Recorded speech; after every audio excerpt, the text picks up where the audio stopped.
12th Patriarch Great Master Chewu. Great Master Chewu was born in 1741 CE to a Ma family, in present-day Hebei Province's Jingdong Fengrun district. He was a highly intelligent child who loved to extensively read classical and historical books. At 22, due to a great sickness, he deeply realized impermanence of the body, thus aspiring to renounce the household life. After his full recovery, he went to Fangshan district to receive tonsure at Sansheng Monastery through Old Venerable Rongqi. In the following year, he received the complete monastic precepts.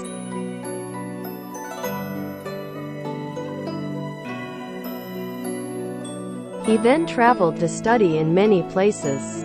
When he heard Dharma Master Longyi speak the Sutra on Perfect Awakening, from dawn to dusk, he did research and asked questions, to diligently seek its profound meaning, to perfectly awaken to the entire sutra's main points, which he became well aware of. He also relied on Dharma Master Huiyan, to hear him speak on the Yogacara tradition, and attained its profound and wonderful essentials.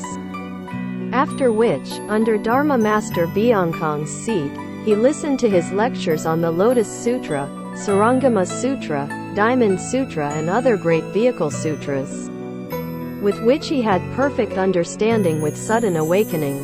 On the Dharma nature tradition and Dharma characteristics tradition, profound implications of the threefold contemplation, contemplation of emptiness, contemplation of the falsely named, and contemplation of the middle path and the 10 vehicles, he understood them without hindrances.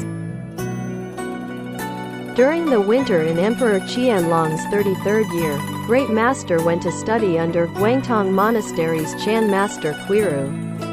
With his understanding inclining towards higher service, as the teachers' and students' paths merged, he received Dharma transmission as the 36th Dharma heir of the Linji tradition and as the 7th Dharma heir of Qingshan tradition. After that, he took over the abbotship at Guangtong Monastery. He led the assembly to practice Chan meditation, and with admonitions encouraged junior students enthusiastically and tirelessly. With 14 years passing like a day, his reputation spread far and wide in the 4 directions, as the Chan traditions was greatly boosted. Later, due to many sicknesses, he practiced mindfulness of Buddha to cure them. Continuing to contemplate on the one Dharma door of mindfulness of Buddha, he thought, Manjusri, universal virtue and all other great bodhisattvas, Asvagosa, Nagarjuna and many other great patriarchs, Jije, Yangming, Chushi, Liangqi and many other great good-knowing advisors, all praised the mind of taking refuge in Pure Land. Who am I thus, to dare to not take refuge for life in Pure Land? Hereby, with complete devotion, he then took refuge with his mind in the Western Pure Land. With focused cultivation and focused propagation of the Dharma door of mindfulness of Buddha. Due to this, Great Master ceased Chan meditation, to solely propagate the Pure Land teachings.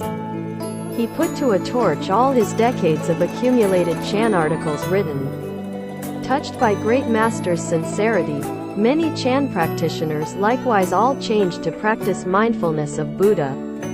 For both Chan and Pure Land traditions, Great Master had clear understanding of their subtle profundities, with which he was able to inspire and guide, to speak the Dharma, with eloquence and without obstacles. His upholding of the precepts was very strict. Every day, he would limit his time to the duration of a stick of burning incense for meeting guests. After which, only practicing prostration to the Buddha and recitation of the Buddha's name. As Great Master with the Great Assembly together diligently practiced, the wind of the lotus, Pure Land tradition was greatly fanned, with people from far and near, with respect transformed, with monastics and laypersons with their minds taking refuge. At that time, within the Buddhist circle, Great Master Chua Wu was as the foremost revered.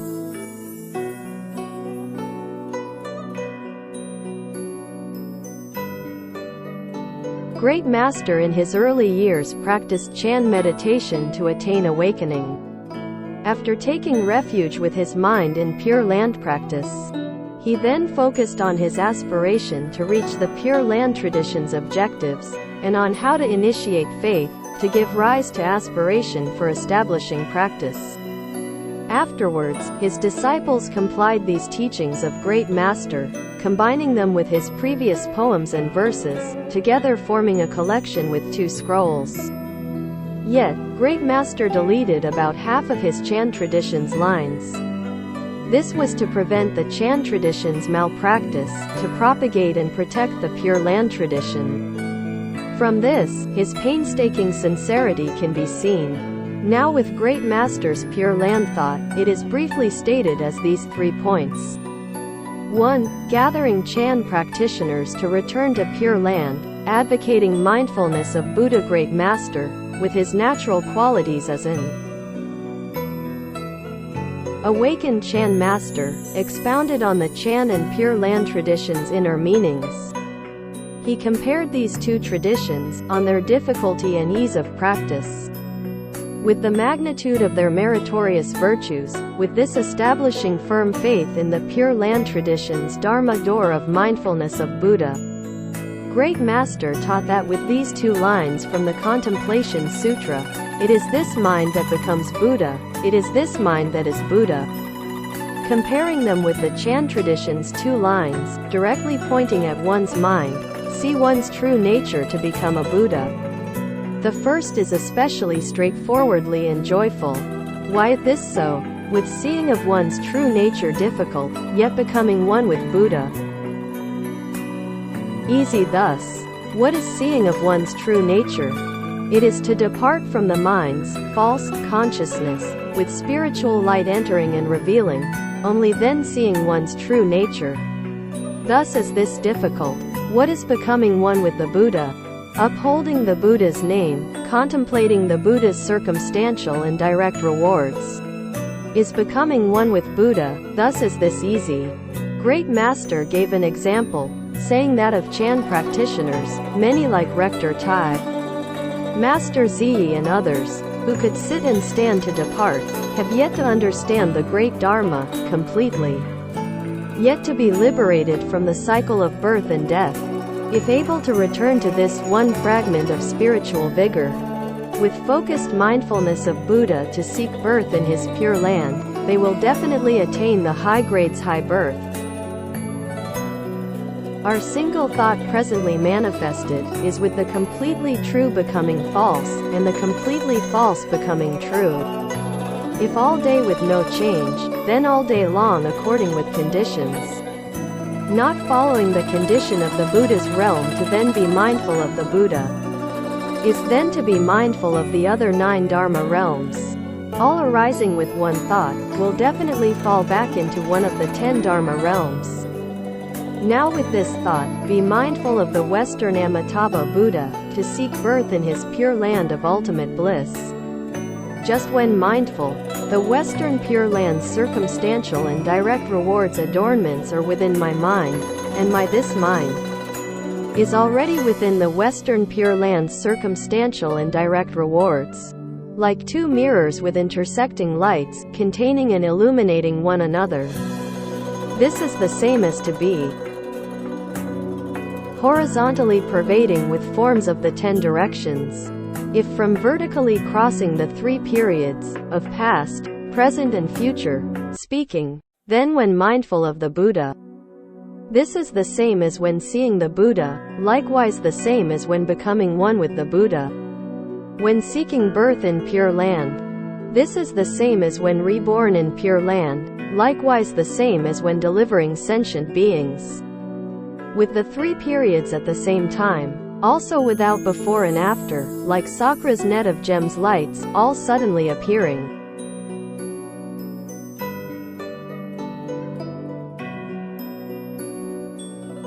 with faith and aspiration upholding the Buddha's name. This is the same as, with the Buddha's knowing and seeing as one's knowing and seeing, likewise the same as.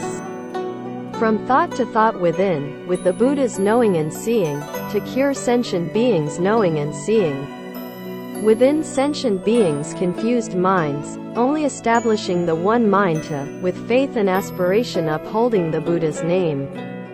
This is the same as transforming sentient beings' realms conditioned arising, as the Buddha realms conditioned arising. Of this Dharma door for cultivating the path within, thus is it the utmost wonderful method to turn iron to become gold. The great vehicles common Buddha's Dharma practices need seeing of the path, then after cultivating the path, with cultivating the path, then after realizing the path. Yet seeing the path is especially not easy. Those practicing the scripturally based traditions, teachings must have great awakening to complete understanding. Those practicing the Chandor must have direct penetration of heavy barriers, afterwards attaining the doctrine to cultivate the path. Otherwise, then with blind cultivation and practice, unavoidably bumping and colliding into walls, falling into pits and moats. Yet, this one Pure Land door does not need seeing of the path, only needing to have profound faith in the Noble One's words. With faith and aspiration upholding the Buddha's name, definitely with rebirth in Pure Land, once attaining rebirth, then forever not retrogressing. Also, those practicing other Dharma doors cultivation paths, first need to repent their present negative karma. If present karma is not repented completely, then is it able to obstruct the path, with advancing of cultivation without a way. However, for cultivating of pure karma, e.g. the Pure Land path, then can there be carrying of negative karma to be reborn. In Pure Land, not needing to repent it completely. Also, those practicing other Dharma doors cultivation paths, need to sever their afflictions. If mistaken views and thoughts afflictions are with a hair's breadth yet to be exhausted, then will segmented birth and death not be exhausted. Not being able to depart from this together dwelling defiled land, only cultivating pure karma, thus horizontally exiting from the three realms. Not needing to sever afflictions, from this together dwelling defiled land, born in that together dwelling pure land. Once born in that land, then is the root and trunk of birth and death forever severed.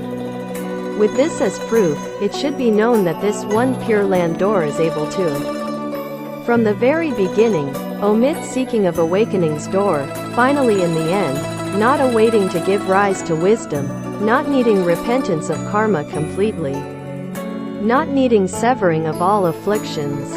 It is extremely simplified and to the point, extremely convenient and straightforward, and its realization for entering the fruit's virtues is also extremely vast, great, and complete.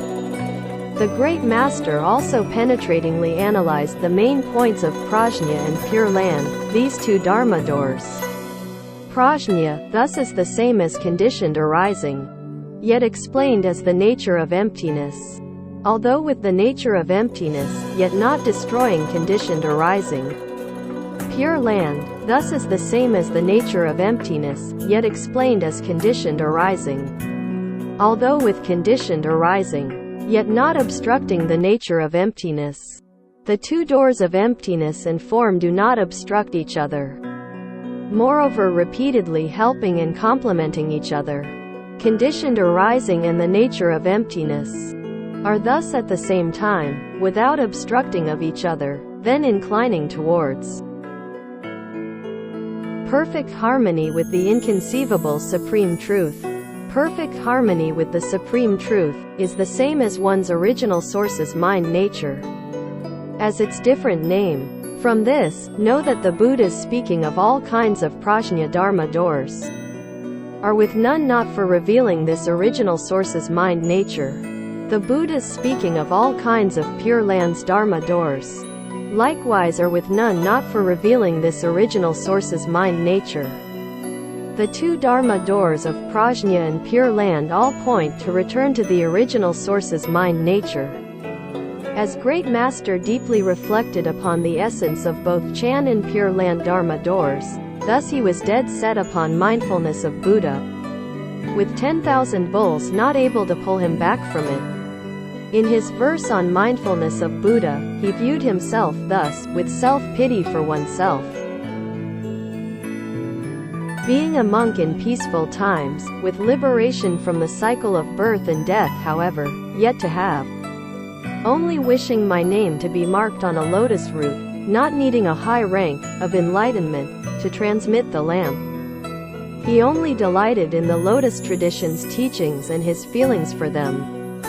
Every day chanting the Buddha's name 100,000 times with concentrated diligence, this came from Great Master's understanding. With deep certainty, with his personal practice transforming others, the power of his influence was very great.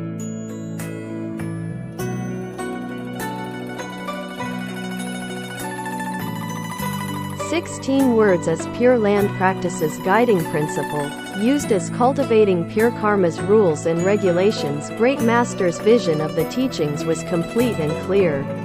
Truly for liberation from the cycle of birth and death, give rise to the Bodhi mind, and with profound faith and aspiration, uphold the Buddha's name.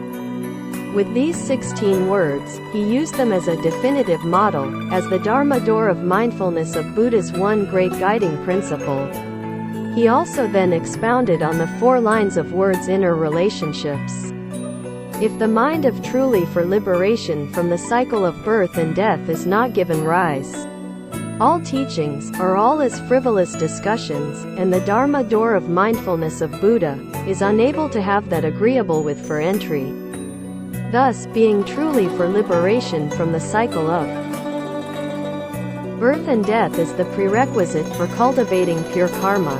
Not giving rise to the Bodhi mind, then externally not able to connect with all Buddhas, and internally not able to agree and unite with original nature. Above, not able to completely accomplish the Buddha path. Below, not able to widely benefit sentient beings. Thus, giving rise to the Bodhi mind is the fundamental root of pure karma's practice. With the great mind since given rise, there should be cultivation of great practice, and of all practice doors within, seeking that most easy to start with, most easy to accomplish, that utmost reliable, utmost complete and sudden, then is without that like with profound faith and aspiration. Upholding mindfulness of the Buddha's name, for rebirth in his Pure Land. Great Master with these 16 words guiding principle as the core, went a step further, to deduce it for the Pure Land traditions practices 8 great essentials. First, truly for liberation from the cycle of birth and death, give rise to the Bodhi mind, as this is the common path for learning the path to Buddhahood. Second, with profound faith and aspiration, uphold the Buddha's name, as the Pure Land tradition's right practice. Third, with gathering of the mind for focused concentration then reciting, as skillful means to start practice. Fourth, with subduing of presently active afflictions, as cultivating the mind is the most important duty. Fifth, with firm upholding of the Dharma of the 4 heavy precepts, to guard against lust, killing, stealing and lying, as fundamental foundation for entering the path. Sixth, with all kinds of ascetic practices, to live simply, as cultivating the path's supportive conditions. Seventh, with wholeheartedness without being scattered, for purifying the mind to return home to Pure Land. Eighth, with all kinds of spiritual auspicious signs, as Pure Land rebirth's verifications. Of these kinds of matters, each should be thoroughly spoken of. Those who cultivate pure karma cannot not know them. This part of Great Master's teachings is with principle and practice in complete harmony, both externally emulating all noble ones, and internally valuing one's spiritual nature, with self-power, Buddha's power, self-nature's meritorious virtues power, these 3 powers harmoniously combined for use, to accomplish excellent pure karma. great master specifically classified true faith into 10 kinds.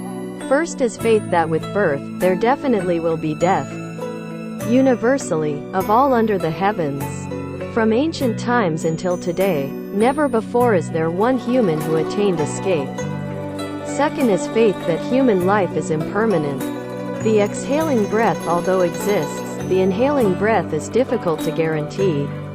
When one breath does not come, it immediately becomes the next life. Third is faith that rebirth's path is dangerous. With the difference of one thought, then falling into evil realms. Those who attain the human body are few, like dirt in the nails. Those who lose the human body are many, like the great earth's dirt. Fourth is faith that suffering realms' durations are long. In the three paths once with retribution, is 5,000 kalpas. Emerging again to attain the human body, when will it be? Fifth is faith that the Buddha's words are not false. This sun and moon can be enabled to fall, and the wonderful high mountain king, i.e. Mount Sumeru, can be caused to collapse and shake. But all that the Buddhas have said will not have differences. Sixth is faith that there truly is pure land. Like the present Saha world without difference, it certainly does exist. Seventh is faith that with aspiration to be born there immediately is birth. Those who already aspired, presently aspire, and in the future aspire, are already born there, presently born there, and in the future born there. As the Amitabha Sutra has clear words on this, how can it deceive me? Eighth is faith that with birth there immediately is non-retrogression. With its realm supreme and conditions powerful, the mind of retrogression cannot arise. Ninth is faith that in one lifetime is the accomplishment of Buddhahood. With life expectancy immeasurable, what matters cannot be accomplished. 10th is faith that dharmas are fundamentally mind only. Mind only has the two meanings of fundamental completion and creation. Like all dharmas above, all are in my mind complete, and all are by my mind created.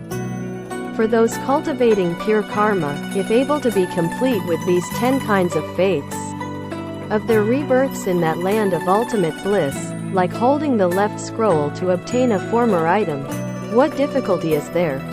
Note, in ancient China, there are agreements that when a left scroll can be aligned, or matched, with a right one held by another party, this guarantees that an item withheld by the latter will be returned to the first. Thus, like holding the left scroll to obtain a former item, is an analogy of holding on to the practice of mindfulness of Buddha being what guarantees great confidence and ease of obtaining birth in his Pure Land. Within the Pure Land Dharma door, it is with aspiration as the most important, as all those who have aspiration, will in the end be able to fulfill it. Amitabha Buddha, with his 48 vows, personally reached accomplishment of Buddhahood, and of my that aspiration given rise. As it rightly agrees with the Buddha's vows to gather sentient beings, this then is directly with giving rise to aspiration, then able to be reborn in his Pure Land. Since the Buddha has loving kindness and compassion for all sentient beings, how can he be alone not with loving kindness and compassion for me? Since the Buddha fulfills the aspirations of all sentient beings, how can he alone not fulfill this aspiration of mine? With the mind of great loving kindness and compassion, he is not with choosing. Thus, truly being able to give rise to aspiration, it then has faith within it. With faith and aspiration since true, without expecting the practice door to arise, yet it naturally arises. Therefore, of faith, aspiration and practice, these three kinds of provisions, only with the one word of aspiration, it is complete with them. To cultivate pure karma, faith is valued with it being profound. Aspiration is valued with it being sincere. With faith and aspiration sincere thus, all evil teachings will not be able to agitate and confuse, all situations conditions will not be able to lead and transform. If when rightly cultivating pure karma, supposing that great master Bodhidharma suddenly appears before you, then saying, I have the Chan practice that directly points to one's mind to see one's nature, to accomplish Buddhahood. You only have to abandon mindfulness of Buddha, and I will immediately with this Chan practice teach you. You should only to the Patriarch prostrate and say, I have already first received Sakamuni, thus come one's Dharma door of mindfulness of Buddha, and have given rise to aspiration to uphold it lifelong and without change. Although the Patriarch has the profound and wonderful Chan path, I thus do not dare to personally defy my fundamental aspiration. Even if perhaps Sakamuni thus come one suddenly to you appears with his body, then saying, I first spoke the Dharma door of mindfulness of Buddha, specially as one time skillful means only. Now I have an even more excellent Dharma door, that surpasses that. You should abandon mindfulness of Buddha, and I will immediately for you speak the supreme Dharma. Likewise only can there be to the Buddha prostrating and explaining. I had first received the world-honored one's Pure Land Dharma door, and gave rise to the aspiration that with one breath still existing, I will definitely not change and start all over again. Thus come one although having the supreme Dharma. I thus do not dare to personally defy my fundamental aspiration. Although the Buddha appears with his body, still not changing that faith. Moreover, if Mara King and those from external paths, with false and evil teachings, how can they be sufficient to agitate and confuse them?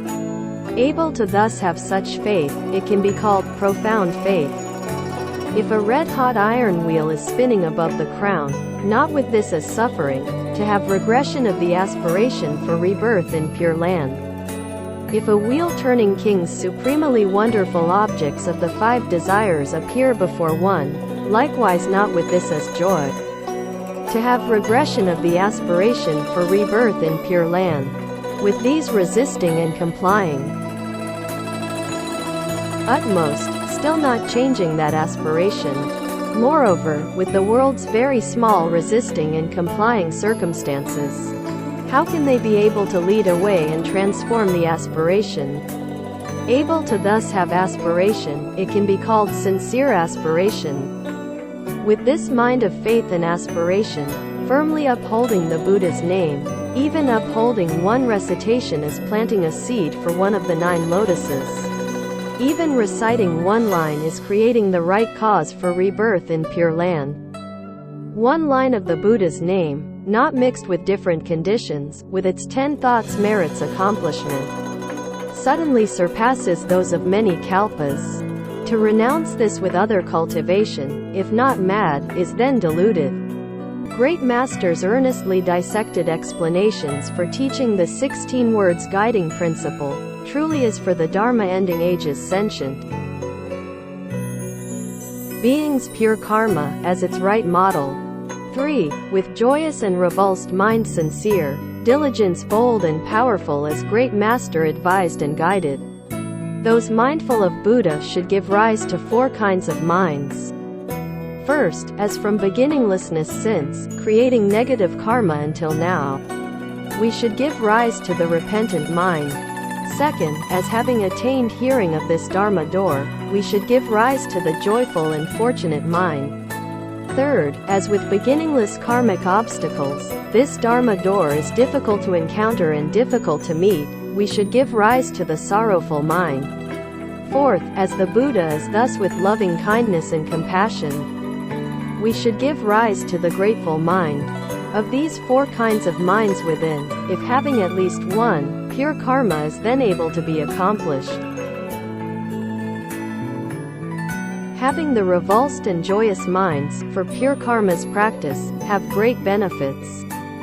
With the bliss of the Western Pure Land, observe in all directions the suffering of the Saha world, and revulsed renunciation will naturally deepen, like leaving a cesspit, like exiting a prison.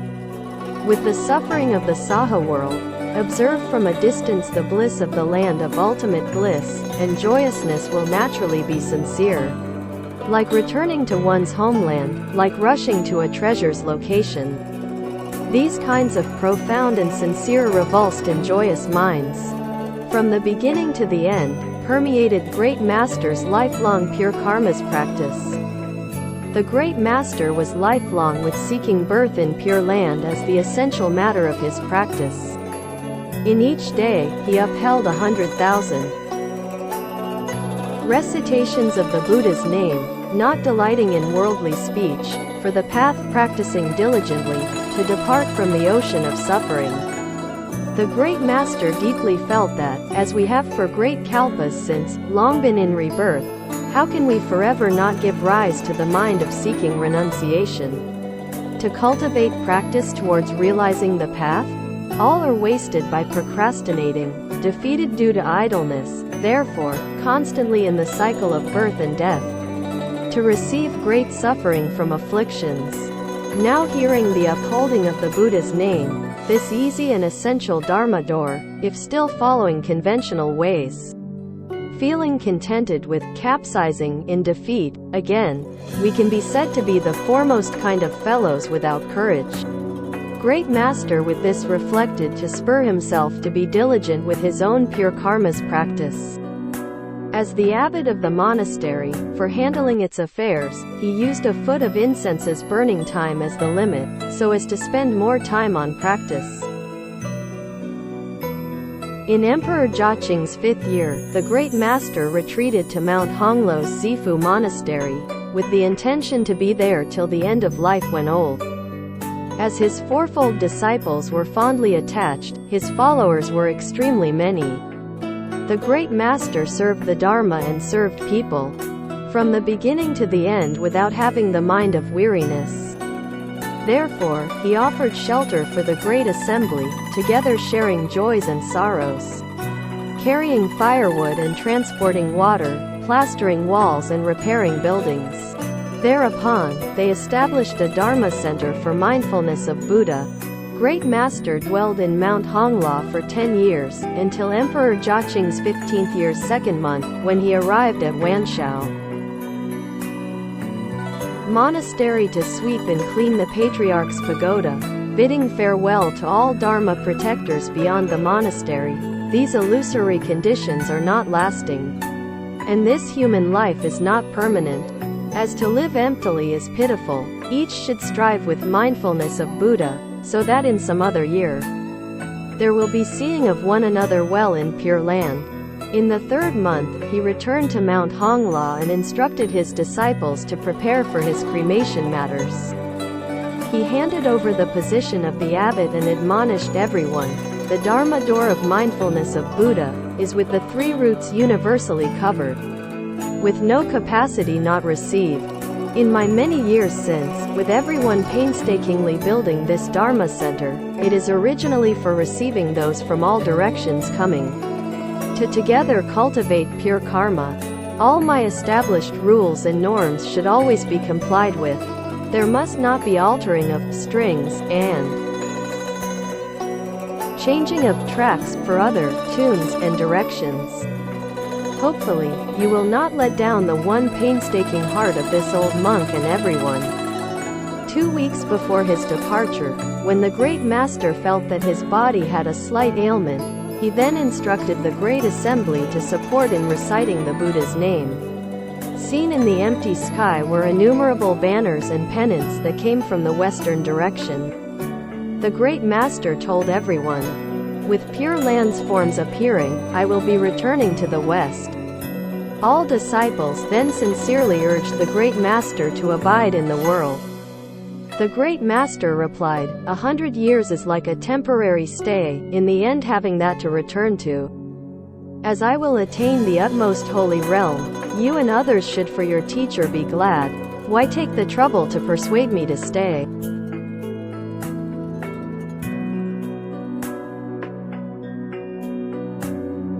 On the 16th day of the 12th lunar month, Great Master gave instructions to set up nirvana food offerings.